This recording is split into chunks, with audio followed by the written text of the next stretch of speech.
नवीन एवं अभिनव सौर अनुप्रयोगों निसा विषयक 2 दिवसीय प्रशिक्षण कार्यक्रम का शुभारंभ किया गया।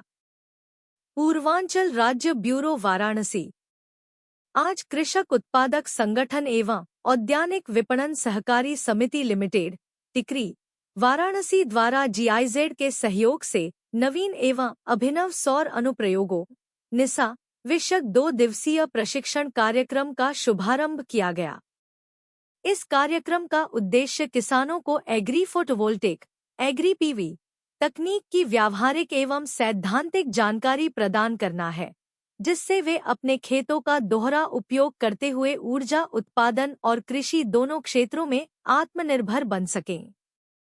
कार्यक्रम के उद्घाटन सत्र में मुख्य अतिथि के रूप में प्रवीण प्रकाश आईएएस सेवानिवृत्त ने सहभागिता की और सौर ऊर्जा के कृषि में समावेश को समय की आवश्यकता बताया।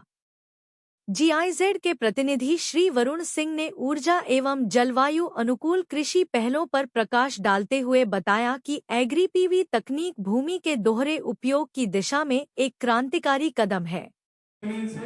तकनीकी सत्र का संचालन संजय दानव द्वारा किया गया, जिन्होंने नीति एवं नियामक ढांचे, डिजाइन, निर्माण, संचालन, रखरखाव और संभाव्यता मूल्यांकन जैसे विषयों पर प्रतिभागियों को विस्तार से जानकारी दी।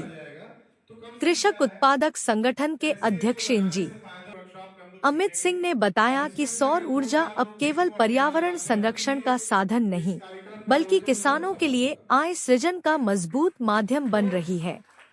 उन्होंने एग्री पीवी मॉडल को आत्मनिर्भर कृषि की दिशा में एक बड़ा उत्तर प्रदेश को कहीं न कहीं जो है लोग बड़ी भ्रम में रहते हैं कि नई टेक्नोलॉजी आई, लेकिन वो उसे एक्सेप्ट नहीं करते हैं। या ग्रुप की आपने बात की है, तो क्या ये कोई अभियान चलाया जाएगा, गाँव-गाँव जाकर किसानों को बताया जाएगा? उत्तर प्रदेश नहीं, विश्व में आप कहीं भी चले जाएं, अमेरिका के फार्मर्स भी कोई भी नई चीज, ईश्वर ने ह्यूमन को बनाया ही है कि हमारे पास एक इनर्शिया होता है, हमें रिस्क लेने में डर लगता है। उत्तर प्रदेश की बात नहीं है, मध्य प्रदेश की बात नहीं है, आंध्र प्रदेश की बात नहीं है, गुजरात की बात नहीं है, इंडिया की बात नहीं है, और अमेरिका की बात नहीं है, और जापान की बात नहीं है। सबको लगता है।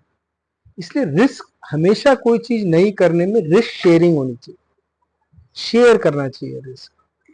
इसलिए फार्मर प्रोड्यूसर्स ऑर्गेनाइजेशन बहुत ही इम्पोर्टेंट है। सर, अभी एक गवर्नमेंट कार्बन क्रेडिट की बात चल रही थी, क्या लगता है सर, लोगों को उसमें ज्यादा इंटरेस्ट करके ज्यादा जोड़ना चाहिए आपको? ऐसी कोई भी चीज जिससे मेरी इनकम बढ़े, मुझे जोड़ना चाहिए, चाहे वो कार्बन क्रेडिट है, चाहे वो नई टेक्नोलॉजी है। अल्टीमेटली सबका ध्येय क्या है? सबका ध्येय है कि मेरे पास ज्यादा इनकम आए, और जिससे इनकम से मेरे हेल्थ की कंडीशंस बेटर हो, मेरी लाइफस्टाइल बेटर हो, मेरे बच्चों की लाइफस्टाइल बेटर हो, मैं उनको अच्छी सर्विसेज दे सकूं। तो चाहे उसके लिए कार्बन क्रेडिट हो, चाहे उसके लिए सोलर हो, चाहे उसके लिए ड्रिप हो, हर एक ऐसी चीजें हमें, ये टेक्नोलॉजी एडवांसमेंट ही पैसे लाता है। क्यों हमारा देश बाकी देशों से आगे निकल गया? इसलिए निकल गया कि 1990 में जो युवक थे और 2000 के दशक में जो युवक थे, उन्होंने बोला मैं कोडिंग सीखूंगा। बाकी देशों के लोगों ने बोला कि भाई मैं कोडिंग नई चीज कैसे सीखूं, बट इंडिया के युवकों ने, इंजीनियरों ने बोला मैं कोडिंग सीखूंगा। और स्टेज ये हो गई कि आज पर कैपिटा इनकम अगर अमेरिका में किसी देश के लोगों की हाईएस्ट है, वो इंडियन ही है। अगर आप अमेरिका में, तो सारे देश के लोग वहां पर हैं, कौन सा ऐसा देश नहीं है जहां के लोग नहीं बसे हैं अमेरिका में। बट अगर पर कैपिटा इनकम तो इंडियन की क्यों ज्यादा है? क्योंकि उन्होंने नई चीजों को अडॉप्ट किया। तो हमें नई चीजों के ऊपर ओपन करना चाहिए, रिस्क शेयरिंग होनी चाहिए, और आगे की तरफ आना चाहिए। जी नमस्कार, मेरा नाम वरुण सिंह है और मैं जीआईजेड इंडिया को रिप्रेजेंट कर रहा हूँ। सर, जीआईजेड वर्क के बारे में तमाम बातें चल रही थी, इन शॉर्ट अगर थोड़ा समझना हो तो क्या चीजें? देखिए, जीआईजेड जो है ये जर्मन डेवलपमेंट जर्मन डेवलपमेंट जो इंटरनेशनल कोऑपरेशन के लिए काम करती है। तो इसका जीआईजेड का जो प्रेजेंस है वो 130 कंट्रीज में है, जहाँ पे जीआईजेड उस पर्टिकुलर 130 कंट्रीज को उनका जो सस्टेनेबल गोल्स है उसको अचीव करने में सपोर्ट करती है।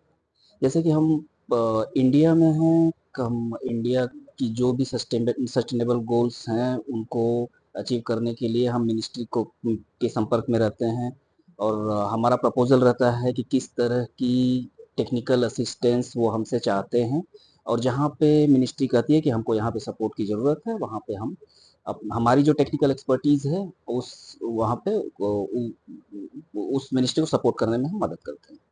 ट्री प्लांटेशन से कार्बन जो बात हो रही है उसका कार्बन क्रेडिट कितना उपयोगी है और क्या कहना चाहते हैं? देखिए, फिलहाल ये जो कार्यक्रम है हम एग्री पीवी पे फोकस कर रहे हैं।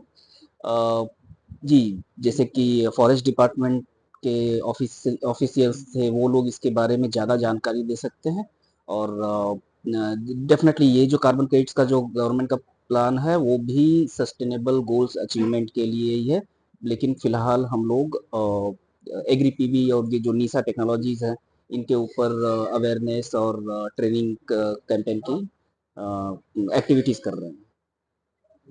पारंपरिक खेती कहीं ना कहीं लोग बता रहे हैं कि अब कॉमर्शियल खेती लोग कर रहे हैं, पारंपरिक खेती से विमुख हो रहे हैं, क्या लगता है आपको तरह की जैसी बातें हैं? देखिए, पारंपरिक खेती जो है वो पारंपरिक है, लेकिन उसमें हमें जैसे कि काफ़ी ऑफिशियल्स थे, उन्होंने कहा कि हम जो नई टेक्नोलॉजीज वो टेस्टेड हैं, और वो उसका पायलट्स ऑलरेडी लगाया जा चुका है, और जो नई खेती की हम बात कर रहे हैं उसके ऊपर काफ़ी सारे क्रॉप्स हैं जो कि वेरीफाइड हैं, और एग्री पीवी की बात करें, अगर ऊपर सोलार पैनल है और नीचे हम खेती कर रहे हैं तो कौन से क्रॉप्स हम उगाएं जिनका की यील्ड कैपेसिटी अच्छी हो, जो कि जो सॉइल है, जो जमीन है, उसकी उर्वरता बरकरार रखते हुए किसानों की आय में वृद्धि हो, और साथ साथ में वो ग्रीन एनर्जी का भी प्रोडक्शन कर सकें। सर प्लीज अपना शॉर्ट इंटरव्यू देते हुए आज यहाँ पे जो फार्मर्स लोग आए थे क्या कोई विशेष बातों पर चर्चा हुई? मेरा नाम इंजीनियर अमित सिंह है और मैं कृषक उत्पादक संगठन का अध्यक्ष हूँ। और जैसा कि सभी जान रहे हैं, हमारे माननीय प्रधानमंत्री जी की जो इस वो है विचार है कि हम अपने किसानों को सशक्त करें, उस दिशा में हम लोग निरंतर कार्य कर रहे हैं। और हमारा जो ये एफपीओ सेंटर है टिकरी में, यहाँ पे हम लोग लगातार किसानों को नवाचार जो भी नई टेक्निक्स है उसकी ट्रेनिंग देते रहते हैं, ताकि कैसे वो अपने लाइवलीहुड को और ऊपर ले जाएं, कैसे अपने रोजगार सृजन करें, कैसे इनकम को बढ़ाएं। उसी संदर्भ में हम लोग लगातार जो है इनको अलग अलग विषयों पर ट्रेनिंग देते रहते हैं। पूरे देश से यहाँ पे ट्रेनिंग चलती रहती है, जिसका कि आप लोग हर दूसरे तीसरे यहाँ पे देखते रहते हैं।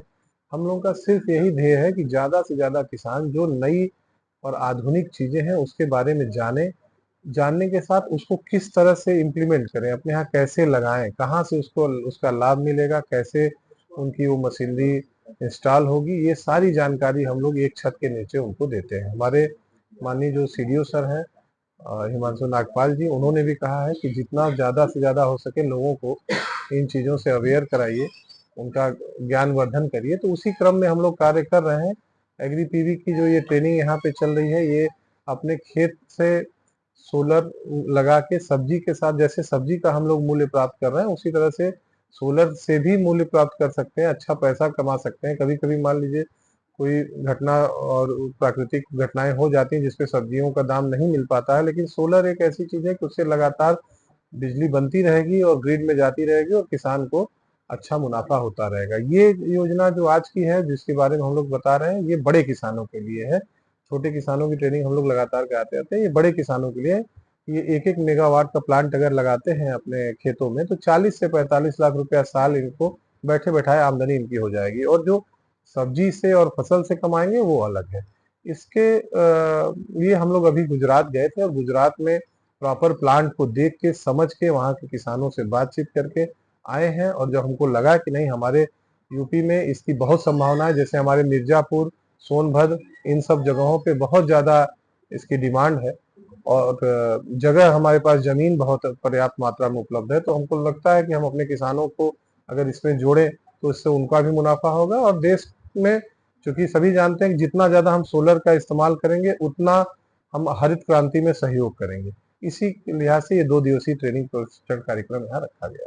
सर सर कार्बन क्रेडिट की बात हो रही थी, कितना उपयोगी सर अगले महीने में आपको दोगे? कार्बन क्रेडिट देखिए ये होता है कि हम कौन से ऐसे कार्य कर रहे हैं जिससे कि हम CO2 के एमिशन को रोक रहे हैं। जो CO2 बनता है, जो कार्बन डाइऑक्साइड बनती है, उसका जो फॉर्मेशन होता है, किस किस कार्यों से हम उसको रोक रहे हैं। जैसे हम अगर जरूरत से ज्यादा अपना पेट्रोल न जलाएं तो भी हम CO2 एमिशन रोक सकते हैं। हम बहुत ज्यादा AC न चलाएं तो भी रोक सकते हैं। कुछ चीजें हैं जो हमारे हाथ में नहीं है। अब इतनी गर्मी है तो अगर हम किसी से ये कहें कि भैया AC मत चलाओ तो वो बेमानी हो जाएगी बात। उससे अच्छा हम ये कहते हैं कि आप AC चलाओ, सब कुछ करो, लेकिन आप सोलर से चलाओ। सोलर से चलाएंगे, सोलर एक रिन्यूएबल एनर्जी सोर्स है, वो कभी खत्म नहीं होना है, उससे कोई प्रदूषण नहीं है। तो आप सब कुछ यूज करिए, इस्तेमाल करिए। अगर मनुष्य ने ये सब चीजें इजाद की हैं तो अपने सुख सुविधा के लिए, तो इसमें कोई बुराई नहीं है। आप इसका इस्तेमाल करें, लेकिन बुद्धिमत्ता से इस्तेमाल करें। अगर हम पेड़ जला के AC चला रहे हैं तो ये कहीं से बुद्धिमानी नहीं है।